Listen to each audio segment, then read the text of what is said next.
tiba si anak dara di bawah sarang burung tempuak. Salam sembah pembuka bicara, selamat datang untuk semua. Assalamualaikum warahmatullahi wabarakatuh. Salam sejahtera dan salam biru warna. Yang berusaha Puan Syahidatul Munirah binti Badrul Munir selaku pensyarah bagi subjek Bahasa Melayu Pengurusan Universiti Utara Malaysia. Barisan panel serta hadirin dan hadirat sekalian. Hadirin dimohon bersedia bagi menghormati tayangan video lagu Negaraku dan Biru Warna yang akan ditayangkan.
Barang langit biru mencari ilmu, berteman kebudimanan, bina nusa, bina dunia sejahtera.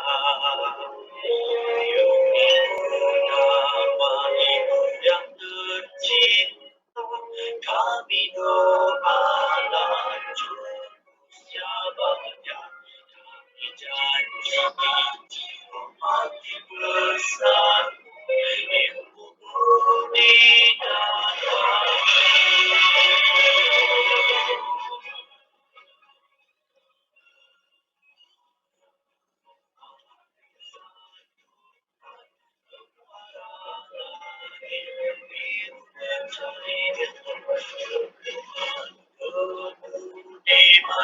kebudimanan, bina nusa, bina dunia sejahtera. Yang tercinta, kami doa lanjut usia bahagia. Janji bersatu budi dan bakti, ilmu budi dan bakti.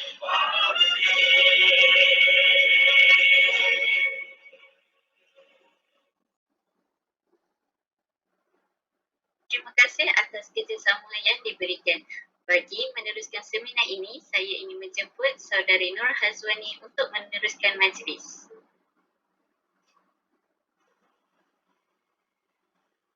Terima kasih kepada saudara pengacara majlis. Assalamualaikum warahmatullahi wabarakatuh dan salam sejahtera semua. Saya harap semua berada dalam keadaan yang sihat sentiasa lah. Maklumlah sekarang ni kan musim COVID ni. Demam-demam biasa pun kalau bersikit, tiba-tiba ada COVID. Cuma sikit-sikit, tiba ada COVID ya. Saya harap semua dapat jaga diri masing-masing lah. Sebenarnya saya nak memperkenalkan diri saya. Saya Nur binti Ilyas. Saya pelajar tahun akhir dekat Pelajar tahun akhir Ijazah Sarjana Muda Komunikasi. Hari ini saya akan jadi moderator untuk semua bagi seminar kami. Untuk seminar kali, tajuk yang akan kita bincangkan ialah pengaruh asing dan rojak merosak keaslian bahasa. Kita tahu pada zaman sekarang ni, bahasa Melayu kita ni kurang dimertabatkan. Biasanya kita tengok kalau orang cakap mesti ada slang-slang yang kurang menyenangkan macam "Hi, how are you?" Macam ni lah saya. Yang campur come here. Campur bahasa Melayu dengan bahasa Inggeris kan. Lepas tu untuk kita mengulaskan isu ini, kita ada dua orang panel yang arif dalam bidang ni. Panel pertama ni biasanya saya anak murid dia dapat bergaya di sana, mahir berbahasa dan cantik orangnya. Itulah panel pertama kita, Puan Sayangku Atira Putih. Beliau ni pensyarah bahasa dan sastra Melayu di Universiti Utara Malaysia yang berkelulusan Ijazah Sarjana Pendidikan Kesusasteraan Melayu. Secara peribadinya, saya pun pernah menjadi anak didik kepada Puan Sayangku ni. Saya pun rasa macam berbangga lah.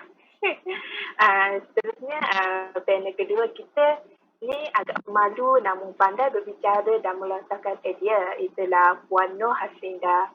Beliau ni adalah guru bahasa Melayu SMK Calon dan telah menerima anugerah Perkhidmatan Cemerlang selama 2 tahun berturut-turut. Selamat datang Puan Haslinda ke universiti kami. Seperti yang kita tahu, penggunaan bahasa rojak di Malaysia merupakan satu topik yang kontroversi oleh sebab para pengkaji bahasa menganggap sebagai penggunaan bahasa yang tidak betul dan mungkin menimbulkan krisis dalam pembelajaran bahasa. Kita kena tengok sekarang ni, kalau amalan ni secara berterusan, kita takut para pelajar, terutama sekali pelajar dari luar bandar, dia menjadikan bahasa rojak ni sebagai bahasa Melayu yang sebetulnya. Seperti yang kita tahu kan, bahasa Melayu kan bahasa yang indah yang kita pelajari. Bila bercampur dengan bahasa Inggeris ni, kita takut macam dalam peperiksaan ke dia akan campur. Ingat contoh macam perkataan yang kita selalu guna hari-hari kita, seperti hari ni saya ada exam lah. Sebab kita guna exam. Kenapa kita guna exam? Kita boleh guna macam peperiksaan kan. Dan dengan diri mereka sendiri yang tidak mempunyai kemahiran dalam bahasa Inggeris, ia sekaligus memberikan pendengar mereka satu gambaran bahasa rojak tu. So yang saya beritahu tadi lah. Ini juga merupakan satu fenomena yang sedang merebak ke bandar. Sebenarnya banyak masalah yang timbul sebenarnya berpunca daripada penggunaan bahasa rojak dan asing. Salah satu daripadanya ialah pengetahuan yang lemah. Ini menyumbang ke arah pencemaran bahasa. Kebanyakan mereka menggunakan bahasa rojak, asing, SMS dan sebagainya adalah mereka yang mempunyai pengetahuan yang cetek dan tidak peka terhadap bahasa yang digunakan dalam komunikasi. Selalunya mereka akan menggunakan bahasa yang mereka, terutama sekali bahasa basahan, iaitu bahasa pasar.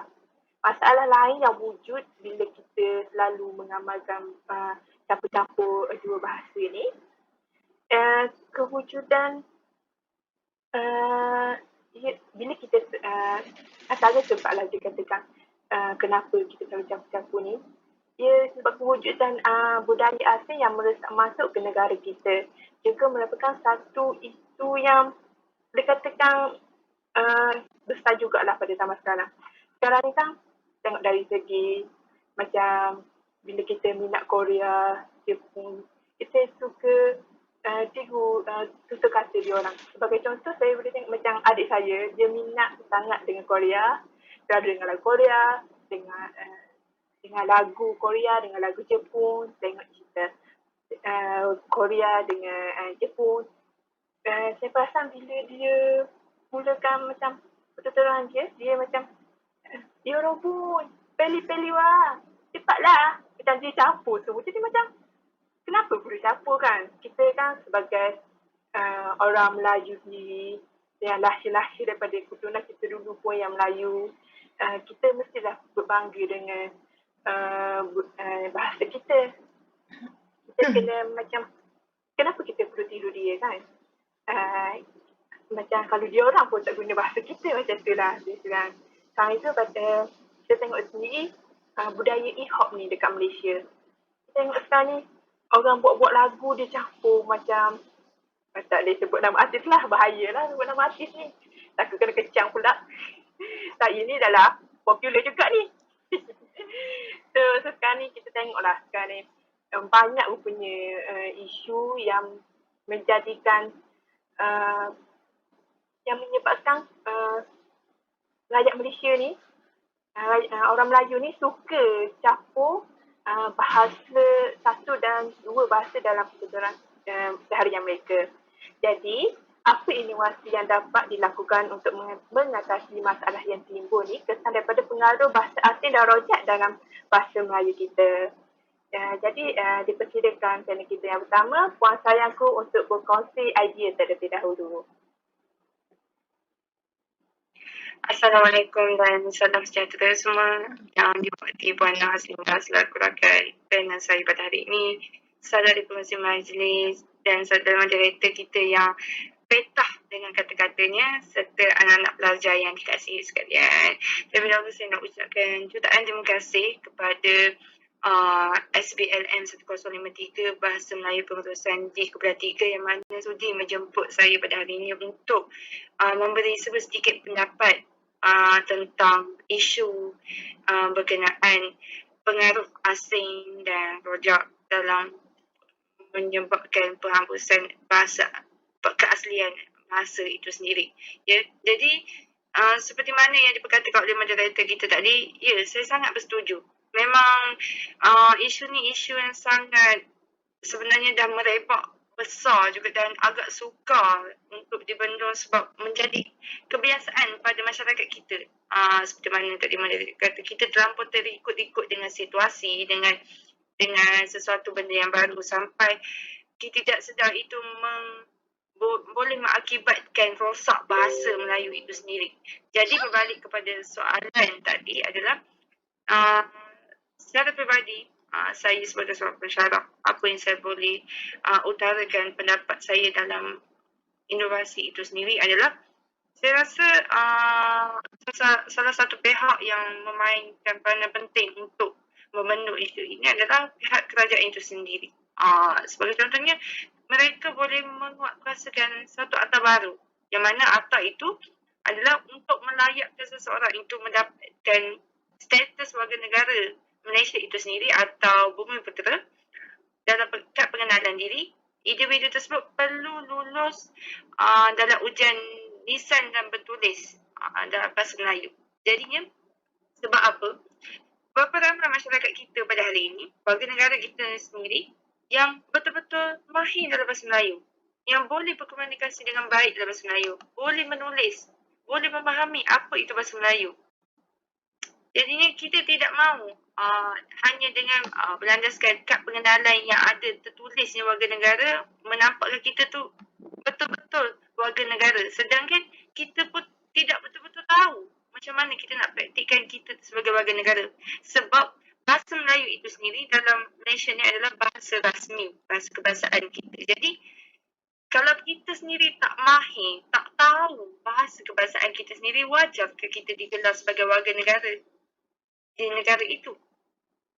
Jadinya sebab itu saya rasa atau untuk penguasaan akta baru sebegini sangat-sangat penting untuk membendung isu ini. Sebab dengan cara ini jugalah untuk menjadikan mereka lebih peka, lebih peka untuk mendalami bahasa Melayu, bukan semata-mata untuk lulus dalam kebiasaan sahaja, malah untuk meyakinkan mereka itu adalah warga negara Malaysia sendiri.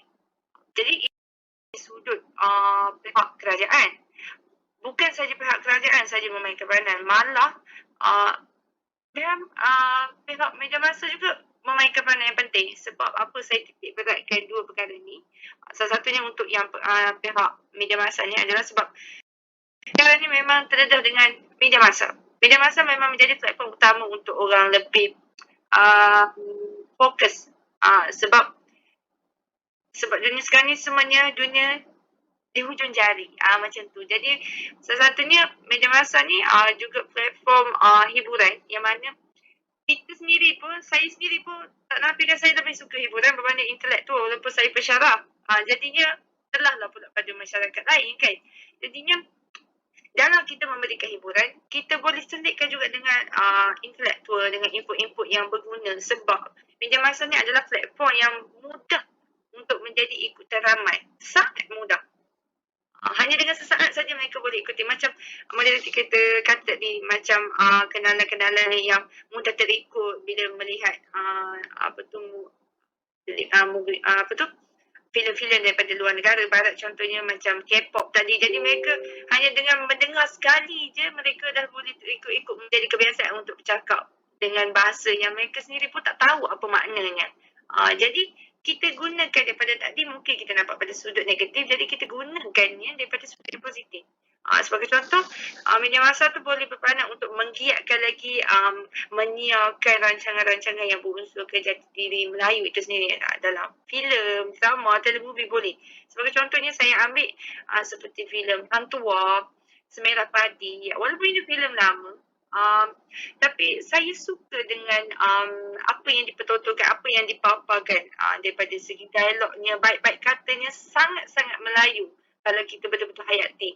Yang mungkin sekarang, yang bukan mungkin lah, memang sekarang pun memang tak pakai dah rasanya perkataan-perkataan tu sebab dia sangat-sangat klasik dan maknanya kalau dalam bahasa tu kosakata tinggi tu memang kita sendiri pun macam, saya sendiri mendengar pun macam sama-sama belajar. Oh, inilah perkataan-perkataan yang macam cantik sebenarnya bahasa Melayu itu sendiri. Bukan saja dari segi dialognya, dari segi latar belakang masyarakat yang dipaparkan pun nampak itulah masyarakat Melayu sebenarnya. Sangat-sangat jauh berbeza dengan apa yang dipaparkan pada hari ini. Bukan kita kata kita perlu mengikut corak yang lama. Ya, saya tak nampak ini mungkin pada peredaran waktu filem-filem ini dipaparkan mengikut peredaran zaman yang makna waktu tu memang menjadi menjadi permintaan ramai untuk melihat filem-filem begini. Tapi ia tidak menjadi satu kesalahan kalau filem-filem sebegini untuk dipaparkan lagi pada masa kini sebab untuk mungkin boleh dikreatifkan dengan cara yang lebih moden tapi tidak hilang apa yang disampaikan, asal jati diri filem itu sendiri. Maknanya apa yang saya nak sampaikan tu, jangan salahkan peredaran masa untuk kita memberi alasan yang jati diri Melayu kita itu tak boleh dipaparkan lagi melalui filem-filem, telemovie, drama-drama. Jadi untuk lebih memberi penjelasan apa yang saya katakan tentang dari segi baik-baik kata yang disampaikan itu, saya ada sedikit perkongsian beberapa babak daripada filem Semerah Padi sedikit dengan Hantua.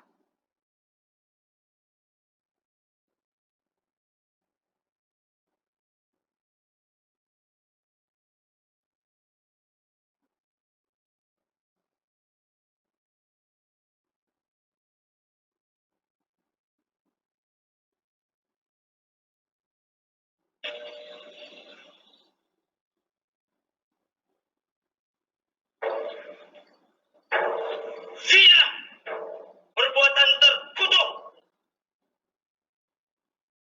Mengapakah yang dilarang agama kamu lakukan? Di mana kampung?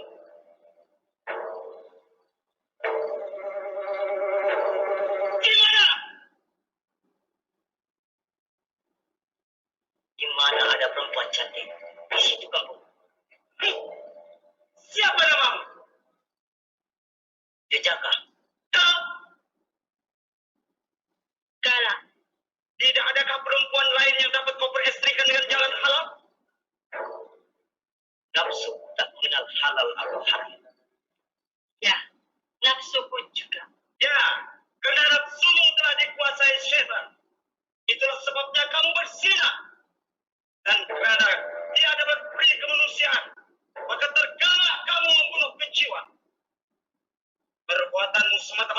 durhaka. Durhaka kepada Tuhan. Durhaka terhadap tanah air, bangsa dan agama. Hai penduduk kampung Semerah Padi sekalian. Kita semua beragama Islam yang taat kepada undang-undang agama. Jangan ada di antara kamu yang mengikuti jejaknya si durhaka ini.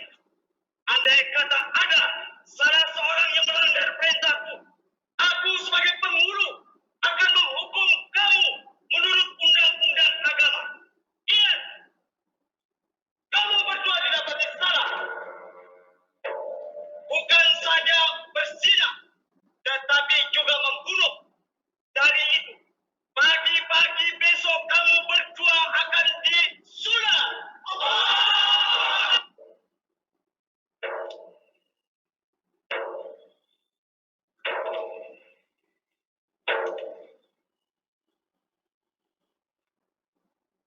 Allahu Akbar Allah.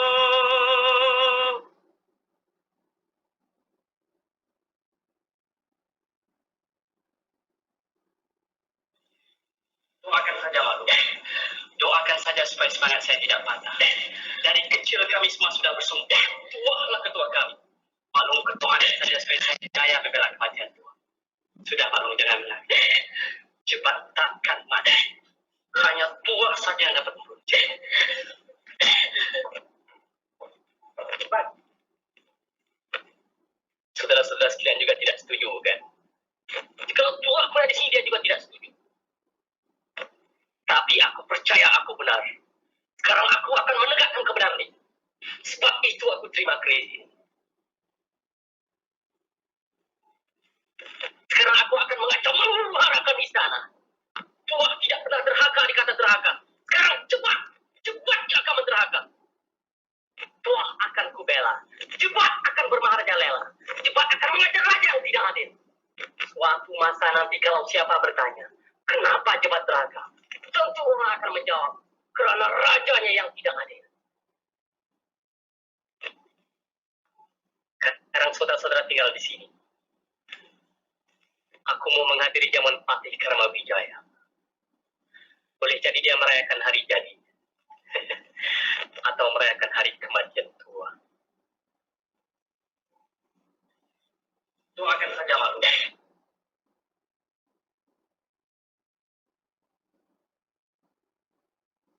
Berdasar daripada apa yang kita lihat tadi, nampak daripada situ kita boleh dengar bila mereka melontarkan dialog tu, kita sendiri pun rasa macam kita terasa dia punya baik-baik kata tu semua penuh makna. Dia macam kalau daripada sedutan pilihan Tua tu sendiri, kalau perasan Han Jebat tu bercakap pun, dia macam ada irama macam ibarat macam patut A, B, macam tu lah. Jadi macam nampak dia punya penghujung kata dia tu macam ada sama, macam selari je. Cantiknya dia susun, walaupun kalau ikutkan mungkin benda tu dari segi situasi tu dia hanya spontan. Bukan dia ada skrip ke, ialah memanglah berlakon tu dia ada skrip. Maksudnya daripada situasi dalam filem tu bukan dia ada skrip untuk nak beritahu dekat kawan-kawan dia tu dengan kata-kata macam tu. Maksudnya indahnya bahasa. Seperti mana macam Semerah Padi tu, saya tertarik untuk tunjukkan sebab dia berunsurkan nilai-nilai agama. Sebab kita sendiri pun tahu yang macam terutamanya masyarakat Melayu memang terdiri daripada komuniti yang beragama Islam. Jadi kat situ dia macam nampak dia titik beratkan nilai Melayu itu sendiri, nilai agama itu sendiri. Jadi nampak cantik sebenarnya, indahnya Melayu tu. Tapi bila masa kini ni lebih pada untuk terlampau nak nampak moden, sebab mungkin mereka berfikiran bila moden tak boleh nampak Melayu sangat. Macam gitu. Maknanya ibarat sebelum dia makan belacan, kena makan spaghetti. Sebenarnya itulah pendapat yang merosakkan kita punya bahasa itu sendiri. Tak salah nampak moden, tapi jangan sampai hilang jati diri itu. Itu adalah dari segi pendapat saya lah, yang mana saya titik beratkan kepada peranan pihak kerajaan itu sendiri dan juga media masa. Terima kasih kepada Puan Sayangku. Saya sangat bersetuju dengan Puan. Kita kena yang kerajaan dan media masa ni memang memainkan peranan yang sangat penting. Kerajaan itu sendiri dia kena memastikan bahasa Melayu kita ni sentiasa terjaga. Macam kita boleh juga ikut macam Cina, apabila macam buku-buku perubatan mereka, mereka ubah bahasa tu kepada bahasa Mandarin. Macam tak macam kita yang kita ubah, kita tak ubah pun bahasa buku perubatan tu yang berbahasa Inggeris kepada bahasa Melayu kita. Dan dari segi media masa pun, kita boleh tengok sekarang kan, macam drama-drama sekarang. Kita tengok tajuk kita pun dah tahu. Suri Hati Mr. Pilot. Dia semani Hani. Kita kenapa perlu campur kan? Kita boleh je buat, tengok tajuk tu, kita buat bahasa Melayu tu sendiri. Tak perlu tengok yang cerita pun kita dah tahu. Kita tengok tajuk tu pun. Saya harap macam producer, penerbit tu boleh mempertimbangkan. Seterusnya kita dengar perkongsian idea daripada Puan Haslinda. Dipersilakan. Okay, terima kasih kepada saudari moderator dan saya ingin berterima kasih kepada moderator untuk memanggil saya untuk program pengaruh asing dan rojak perosak keaslian bahasa. Okey, terdapat pelbagai langkah yang inisiatif boleh pihak kerajaan laksanakan kepada golongan masyarakat bagi mengatasi masalah bahasa Melayu ini terus dipinggirkan. Antara langkah yang boleh dilaksanakan oleh pihak kerajaan ialah mewajibkan bahasa Melayu sebagai subjek yang wajib lulus di semua peperiksaan awam seperti PT3, UPSR, SPM, seperti itu. Melalui pelaksanaan ini, penguasaan penggunaan bahasa Melayu dalam kalangan pelajar dapat ditingkatkan apabila mereka bersaing antara satu sama lain untuk mendalami lebih pengetahuan mengenai subjek bahasa Melayu ini. Malah, pelajar juga akan turut sedar bahawa kepentingan bahasa Melayu ini perlu ditingkatkan lagi bagi mendapatkan keputusan yang cemerlang dalam peperiksaan. Sekaligus, mereka juga dapat mengembangkan lagi penggunaan bahasa Melayu ini dengan mengkaji serba sedikit asal dan terbentuknya bahasa Melayu ini serta kepentingan untuk dimartabatkan di negara Malaysia. Selain itu, antara langkah yang boleh membendung masalah pencemaran bahasa Melayu ini ialah peranan pihak sekolah. Di peringkat sekolah, para pelajar sering didedahkan dengan pelbagai kesalahan bahasa oleh guru bahasa Melayu. Apabila para pelajar melakukan kesalahan dalam berbahasa, guru hendaklah menegur dan membetulkan kesalahan mereka. Seperti contoh, cikgu, izinkan saya ke toilet. Toilet tu sebagai dalam bahasa Inggeris, kita boleh tukar kepada bahasa Melayu. Seperti, cikgu, izinkan saya ke tandas. Semasa pelajar itu meminta keizinan itu untuk ke toilet itu, guru pula perlu mengajar mereka dan menegur dan membetulkan. Seperti, sila awak perlu beritahu guru, izinkan saya ke tandas. Seperti itu. So, biarkan mereka belajar daripada kesalahan mereka sendiri agar kesalahan tersebut tidak akan diulangi lagi. Selain itu, pihak sekolah juga perlu menganjurkan aktiviti yang berkaitan dengan bahasa. Seperti contohnya, pihak sekolah mengadakan bulan bahasa yang diisi dengan pelbagai aktiviti dan pertandingan seperti pidato, syarahan, kuis bahasa dan aktiviti yang lain yang sesuai.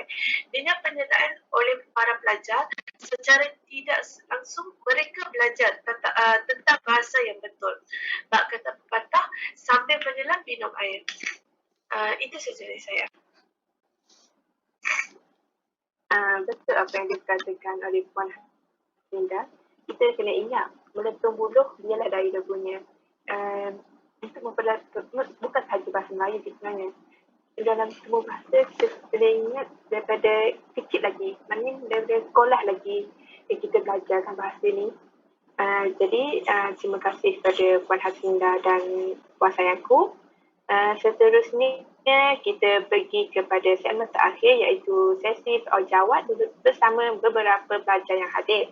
Sesiapa yang punya soalan boleh bertanya terus kepada ahli panel kita ya.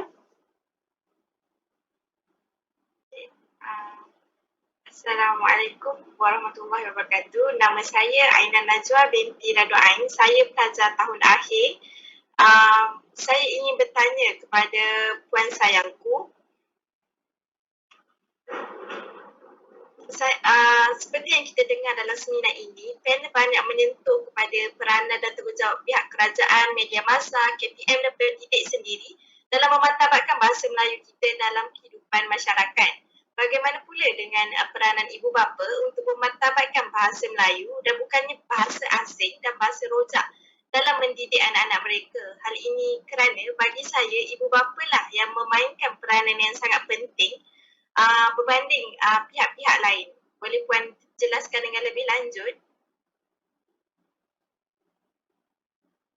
Terima kasih kepada saudari Aina Najwa di atas soalan tadi. Soalan yang menarik. Sebenarnya saya memang sengaja untuk fokuskan kepada dua pihak sahaja kerana sebenarnya saya nak tengok daripada perkongsian itu ada tak daripada para hadirin, anak-anak pelajar ni terfikir tentang peranan dari segi ibu bapa.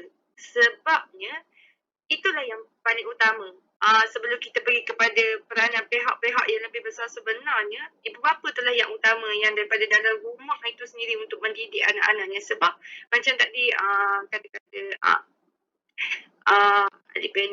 Puan Haslinda tadi macam kita kata melentur bulu biarlah daripada rebungnya. Ya, maksudnya memang kita daripada kecil. Sebab kalau dah besar payahlah nak melentur ni kan. Jadinya memang daripada kecil tu memang peranan ibu bapa itu sendiri sangat-sangat penting. Yang mana mereka sendiri yang kena corak kepada anak-anak, jangan campur adukkan bahasa tu sendiri. Kalau sudah dari kecil tu dia orang dah campur aduk kan, tidak menjadi pelik lah kalau anak-anak tu pun mengikut apa yang dah dicorakkan. Mungkin sebab kalau anak-anak ni dia mudah terikut dengan apa yang dipaparkan pada permulaan yang lebih anak kecil kan. Jadinya kita tak boleh salahkan mereka sebab mungkin mereka kecil. Sebab mereka tahu berdasarkan apa yang diajar. Tapi masalahnya ibu bapa lah. Jadinya saya faham mungkin ibu bapa itu sendiri nak membentuk anak-anak tu intelektual, macam mungkin dewa bahasa, boleh tahu banyak-banyak bahasa, tak salah tahu banyak-banyak bahasa, tapi fokuskan kepada satu-satu bahasa. Contoh kalau nak ajar anak-anak bahasa Melayu, ajar fokuskan untuk bahasa Melayu. Dia kalau macam nak dia mengetahui bahasa asing, contohnya bahasa Inggeris, Mandarin, bahasa selain pada bahasa Melayu, fokuskan kepada satu bahasa. Jangan dicampur adukkan, contohnya sayang, mari pakai shoes. Jadi macam bahasa Melayu, lepas tu bahasa Inggeris. Kalau nak cakaplah sayang, mari kita pakai kasut dulu. Macam tu. Itu bahasa Melayu. Kalau nak bahasa asing, contohnya bahasa Inggeris tadi, okay, honey, come, wear these shoes. Macam tu. Maknanya, jadi macam tak pening. Kalau orang asing pun dengar pun dia macam pening. Ibarat macam tu, telahlah anak-anak tu kalau diterapkan macam tu. Jadi, bila dah diterapkan, dia akan berterusan. Akhirnya anak-anak tu, dia akan ada anak-anak dia lagi. Jadi kalau ibu ajar benda-benda yang sama, jadi sampai bila nak habis masalah ni? Itulah sebab mungkin sebab kepahaman ibu bapa tu dia orang macam nak anak-anak tu menguasai semua bahasa sampai dia orang mencampur adukkan. Mungkin niat dia orang tu betul dia orang nak ajar anak-anak, tapi mungkin cara diajar, cara mereka mengajar tu je yang salah. Jadi memang ibu bapa sangat memainkan peranan untuk terapkan anak tu untuk jangan tokok tambahkan bahasa. Menjawab persoalan ke saudari Aina Najwa? Ya, amat menjawab Puan. Terima kasih. Puan, sebenarnya saya ada satu lagi soalan untuk bertanya kepada Puan. Apa pandangan Puan tentang pelakon drama Melayu yang tajuk drama tu dalam bahasa Melayu, pelakon semua pun bahasa Melayu, tapi bila dialog diorang dalam drama tu kebanyakannya bahasa Inggeris ataupun bahasa asing. Apa pandangan Puan tentang perkara itu? daripada pandangan saya, yang pertamanya salah penulis skrip lah. Sebab dia yang menuliskan skrip. Lepas tu, yang kedua, salah pengarah itu sendirilah. Tapi maksud saya di sini, ialah maksudnya penulis skrip tu sendiri yang menuliskan skrip tu campur aduk. Jadi saya nak kata salahkan pelakon tu 100% pun tak boleh sebab dia bekerja, dia dibayar untuk mengikuti apa yang disuruhkan. Tapi dia menjadi salah juga sekiranya pelakon itu sendiri tak cuba untuk suarakan pendapatnya sebab saya rasa tidak menjadi satu kesalahan sekiranya pelakon tu untuk memberikan pendapat sebab bila mereka dalam bidang tu pelakon, pengarah, penulis skrip, mereka ibaratkan satu kumpulan, satu pasukan. Ibarat macam dalam dunia belajar ni macam kamu semua sebagai pelajar ni seperti grup assignment, kumpulan buat kerja khusus, dia macam satu tim. Jadinya tak salah untuk memberikan pendapat. Janganlah terus melulu ikut sahaja, melainkan dia ada pilihan. Tapi itulah yang menjadi masalahnya kita pada hari ni. Telah semua benda nak diorang mungkin seperti mana saya katakan, diorang lebih fahamkan maksud moden tu hanya bila berbahasa asing. Bila Melayu tak moden. Jadi payahlah bila dah ada mindset, dah ada pemikiran yang sebegitu. Jadi memang sukalah, sebabnya saya tak nafi memang banyak. Memang kalau cerita ini pun saya tengok pun saya jadi macam lemah. Aduh.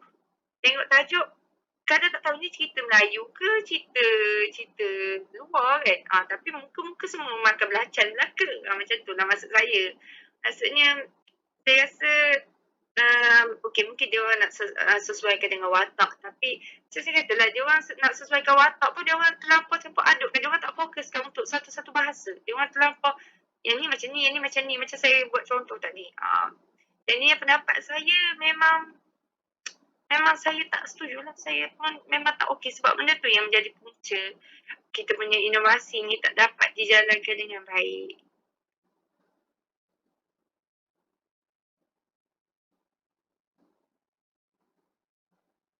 Menjawab ke Aina? Ya, menjawab Puan. Terima kasih.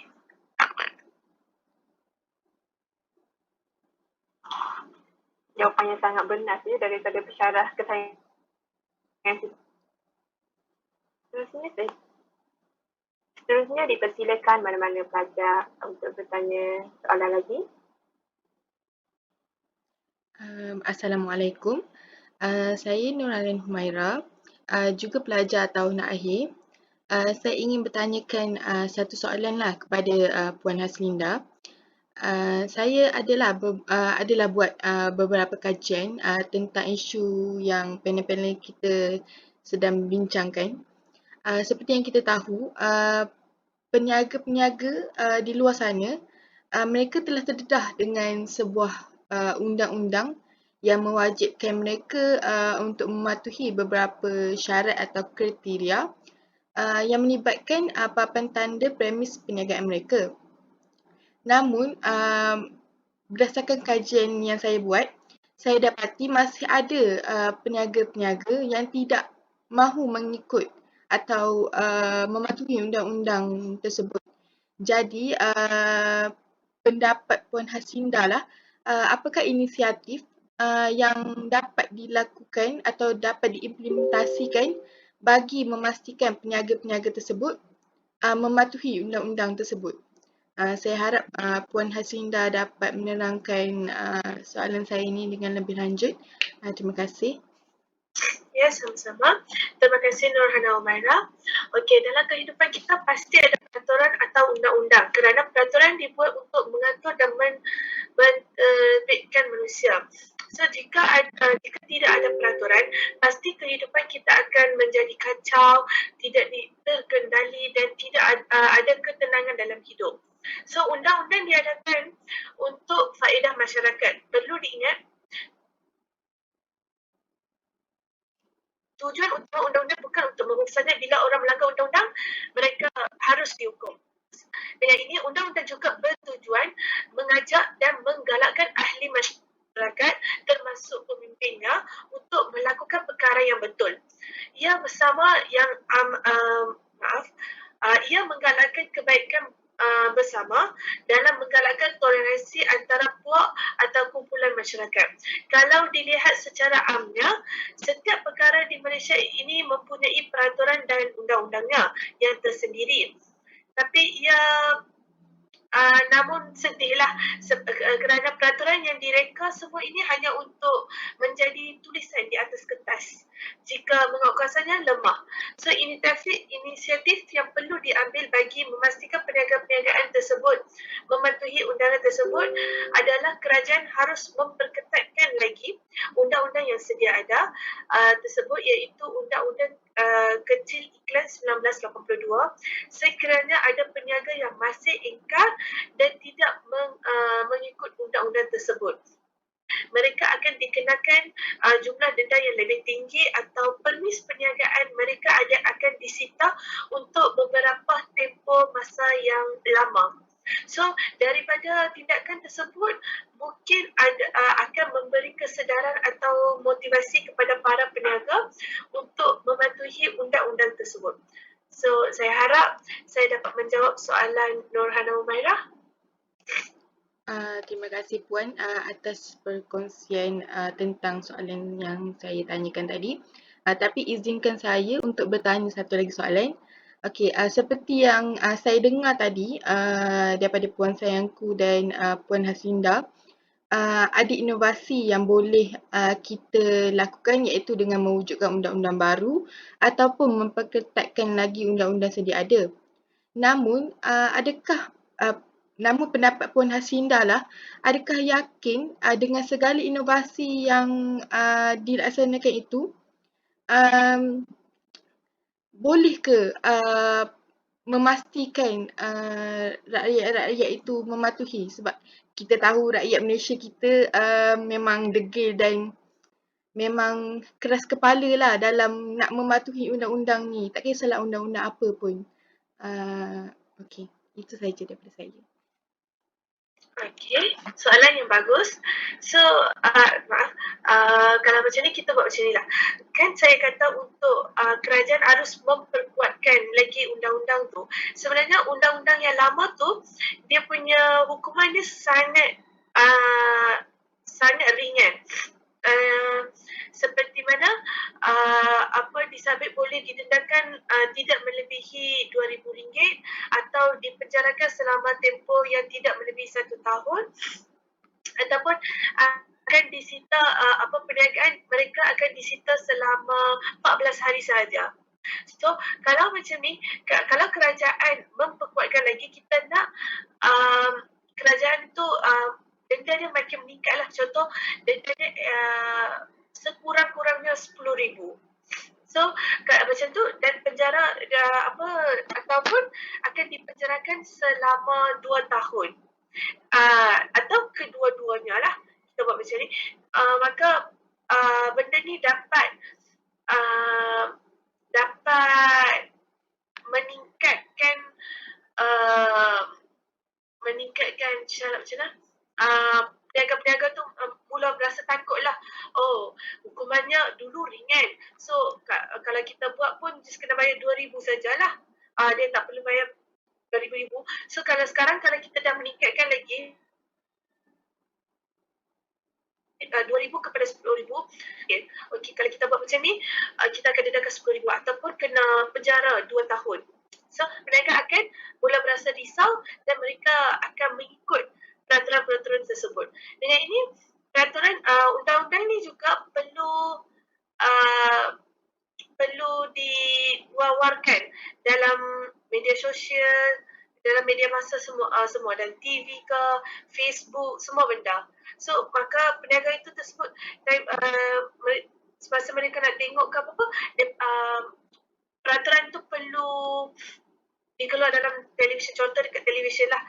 So, macam mereka akan baca, oh, kalau iklan kita seperti macam ni, kita akan dikenakan denda RM10,000 ataupun akan penjara 2 tahun ke atas. atau kedua-duanya. Itu saja. Saya harap saya dapat menjawab soalan Nurhana Umairah. Okey, baik-baik. Menjawab. Terima kasih Puan Nasinda. Maaf, izinkan saya nak tambah sedikit sebab saya agak tertarik dengan soalan Nurhana Umairah sendiri.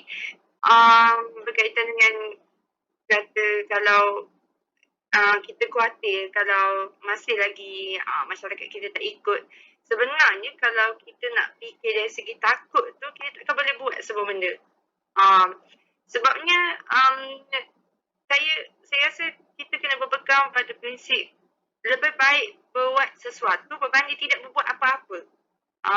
Maknanya sekurang-kurang kita cuba dulu berbanding kita tak buat apa-apa, kita tak tahu. Sekurang-kurangnya kita cuba, kita tahu okey, ini tak boleh. Ini patut ada peningkatan dari segi inovasi itu sendirilah untuk menjadikan dia lebih praktik untuk semua ikut.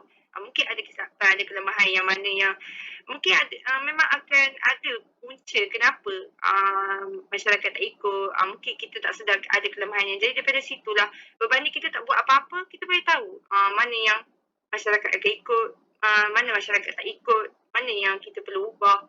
Jadi kalau kita nak berlandaskan untuk pada takut, risau, kita tak akan boleh ke mana-mana. Begitulah maksudnya. Jadi kita kena berani untuk berbuat. Sebab itulah ada kata-kata yang mengatakan berani kerana benar, takut kerana salah. Okay, itu saja. Terima kasih.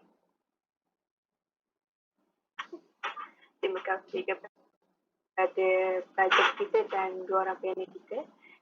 Saya sangat bersetuju sebagai moderator sendiri. Saya pun bersetuju dengan memperketatkan dan meningkatkan denda tu. Kita boleh tengok dari macam contohnya kat negara kita ni macam siapa yang tak pakai mask, yang dulu-dulu kan denda RM10,000. Kita tengok macam orang pun takut nak keluar tak pakai mask kan. Jadi memang betul lah apa yang dihujahkan oleh kedua-dua panel kita ni. Jadi saya juga berterima kasih kepada semua pelajar yang sudah bertanyakan soalan yang sangat benar bagi saya. Memang betul menunjukkan pelajar tahun akhir dari Universiti Utara Malaysia tu. Saya berterima bangga lah. Banyak sebenarnya ilmu yang kita boleh kan pasal ni. Saya sendiri pun macam banyak saya belajar. Saya sebagai moderator, saya pun pernah juga campur dua-dua bahasa ni. Jadi saya lepas habis seminar ni, saya boleh praktikkan sepenuhnya bahasa Melayu dalam tutur kata seharian saya. Jadi apa yang saya dapat simpulkan, bahasa asing ni sebenarnya penting untuk dipelajari, tetapi bukan digunakan secara sekerak ulang, sekerak belut. Kalau nak guna bahasa Melayu, guna sepenuhnya. Nak guna bahasa Inggeris, guna sepenuhnya. Nak guna bahasa Mandarin, guna sepenuhnya. Jangan campur bahasa Melayu dengan bahasa Inggeris, bahasa Melayu dengan bahasa Mandarin. Oleh itu, usaha membuka bahasa secara berterusan ni, pihak riset itu pendidikan, media pentadbiran dan sektor lain sangat penting sebenarnya. Pengaruh rojak dan asing ni dapat diimbangi dengan usaha mempelbagaikan bahan ilmu, maklumat dan hiburan yang terkawal bahasanya, terutama melalui media elektronik seperti media sosial. Akhir kata, ribuan terima kasih diucapkan kepada kedua ahli panel kita, Puan Sayangku dan Puan Hasminda, atas perkongsian idea itu tadi. Ada masa kita berjumpa lagi. Sesungguhnya yang baik itu daripada Allah Subhanahu Wa Taala, yang buruk itu datang daripada diri saya sendiri. Sekian daripada saya. Majlis diteruskan oleh saudari pengacara majlis. Dipersilakan. Okay, terima kasih kepada saudari moderator. Di Kuala Perlis mengait ikan kelisa di dalam perigi. Di lain majlis kami labuhkan, di lain masa berjumpa lagi. Dengan berakhirnya sesi soal jawab itu tadi, maka berakhirlah majlis kita pada hari ini. Saya Nur Airina Hidayus selaku pengerusi majlis anda pada hari ini, mewakili seluruh ahli panel menyusun 10 jari andai ada kekurangan dalam majlis ini. Sekian, wabillahi taufiq wal hidayah. Wassalamualaikum warahmatullahi wabarakatuh. Okay, sebelum semua keluar, kata kita ambil gambar dulu ya sebagai kenang-kenangan. Gambar kan. Sekejap ya.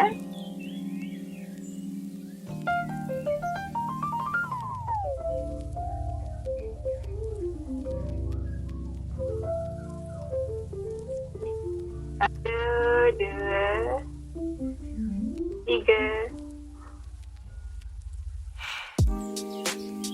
Peace. Okay, terima kasih semua.